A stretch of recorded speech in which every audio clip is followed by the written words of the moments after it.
کہ وہ لوگ جن کے پاس پیسہ ہے، صاحب ثروت لوگ جو ہیں، ان کو کیا کرنا چاہیے؟ دیکھیں، سب سے پہلے تو میں آج کے دن کے حوالے سے 3 نسبتیں ہیں جمیل بھائی، آپ کو ڈاکٹر صاحب، 23 مارچ بھی ہے، رجب کا مہینہ بھی ہے اور یوم معراج بھی. اور رجب کا مہینہ جو ہے اس میں اتنے واقعات ہوئے ہیں. خواجہ غریب نواز کا یوم آتا ہے، مولا کائنات کا یوم آتا ہے، حضرت امیر معاویہ کا یوم آتا ہے، امام جعفر صادق کا یوم آتا ہے. یہ ساری نسبتیں ہوں اور پھر ثواب کا ایک موقع مل جائے تو اس سے زیادہ بہترین وقت کیا ہوگا کہ پوری دنیا پر ایک آفت آئی ہوئی ہے، مسلمان پریشان ہیں، پاکستانی پریشان ہیں، غریب پریشان ہیں.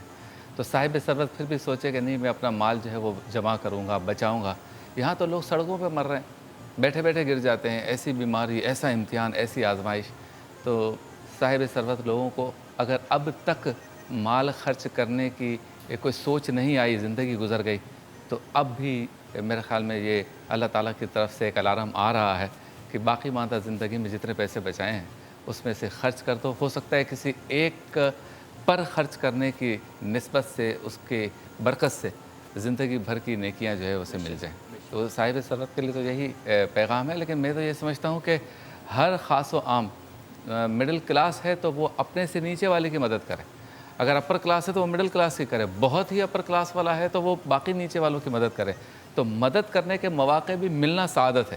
کہا جاتا ہے نا، ہمارے بزرگوں نے کہا کہ اگر آپ کو یہ موقع ملتا ہے کہ کوئی سائل آپ کے در پہ آتا ہے، یا آپ کو یہ موقع ملتا ہے کہ کوئی آپ سے مدد طلب کرتا ہے، یا آپ کو یہ موقع ملتا ہے کہ آپ کسی کی مدد کر سکتے ہیں، تو یہ موقع ملنا بھی سعادت ہے. یہ بھی ہر کسی کو نہیں ملتا، یہ توفیق بھی ہر کسی کو نہیں ملتا.